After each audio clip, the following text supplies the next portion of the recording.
Exercise is extension wrist curls with a bias towards the pinky side of your wrist, or the ulnar side of your wrist and your forearm.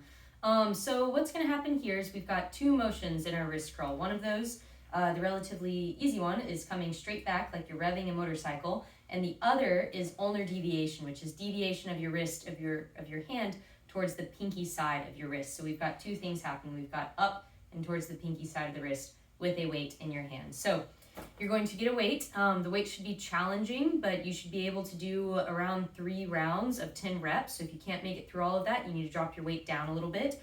And what's going to happen is we're going to get your elbow supported because we're just working on the wrist here.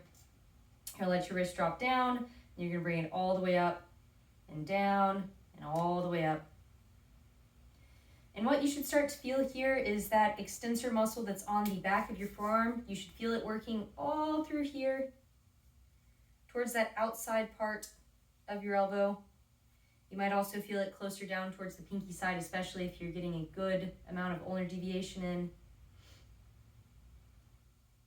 And it's hard with the weight in your hand to move your wrist this much, but just biasing that a little bit and thinking about pulling the pinky side of your hand up more than the other side is all we need to do here.